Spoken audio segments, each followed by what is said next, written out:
Sari ng mga paaralan sa Metro Manila sa isinagawang nationwide earthquake drill bilang paghahanda sakaling tumama ang magnitude 7.2 na lindol. Ang ulat mula kay George Bandola.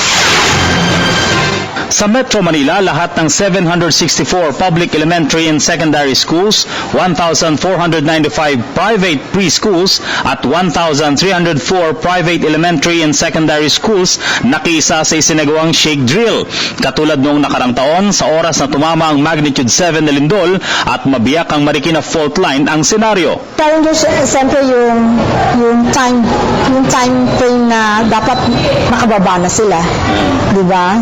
Usually dapat ang ating is 1 minute at least after the first ring the cover and hold. Dapat nakababa na sila in 1 minute time. Ayon kay Dr. Marcial, hindi na naging problema ang pagtalima ng mga estudyante, lalo na mga guro na nagsilbing gabay ng mga ito. Isa yan sa mga kasama dun sa training nila, the teachers themselves.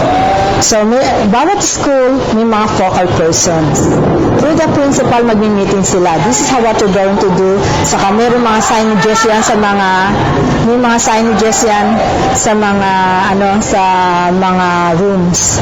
Sa lahat ng hallway, may mga signages here.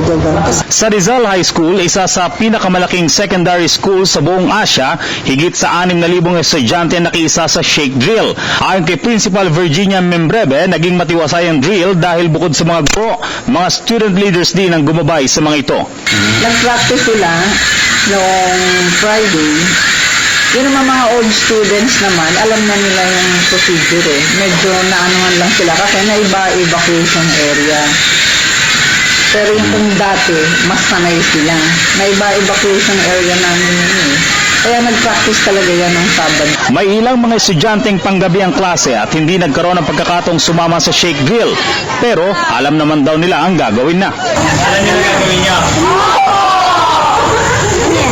Ano gagawin? Para sa Telebisyon ng Bayan, George Bandola.